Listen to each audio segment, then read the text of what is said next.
Kung ano ang laman ng payong na ito, yun ang iuwi niya. Naku po, wala po ba mag-change? Sure na ba? Hala ka. Okay. The correct A. 1, 2, 3. Okay, bonus lang ako. Bonus ni Sir Alwin sa Anas. Change your answers. Audience and table guests ha, wag po tayo mag-voting. Number 2, sino ang corporate secretary ng Davao Next Gen Enterprise Corporation? Letter A, letter B, letter C, letter D. Motion everybody please. Para may malala na speaker. The correct answer is letter A. 5.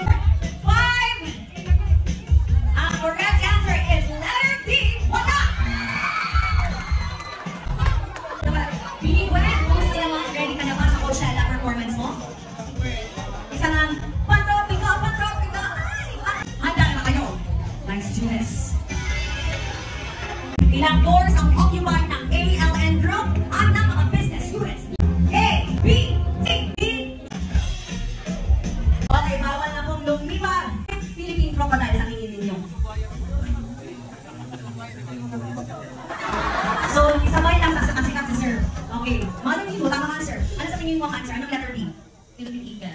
Bakit? Ano ka ba ni Kuya Kim? Bakit alam mo ang Philippine Eagle? Nag-study ka ni ma'am? Wala na po ka ba yun? So, hula-hula lang yun. Okay. Well, malalaman. B! Correct!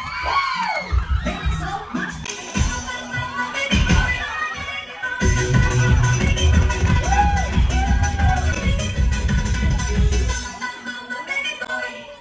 Pili niya po ay pink. Dito tayo sa harap. Ito ang ginibag niya. Hala.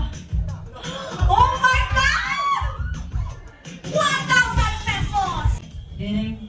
Ding. Oh my God, 3 zeros na naman! Handa ka na ba? 1 ito yung grand prize.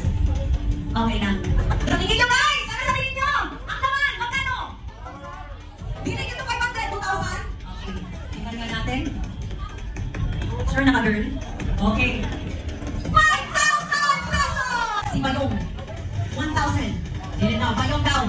Nakuha ng 5,000 naman. Ang laman ng red Bayong ay... Ano sa mulang girl? 2, 3, 2, 1. Ano sa tingin nyo? Ang laman ng Bayong na ito, 2,000 pa rin. 3, 2, 1, 3,000 pesos! Ibinalik.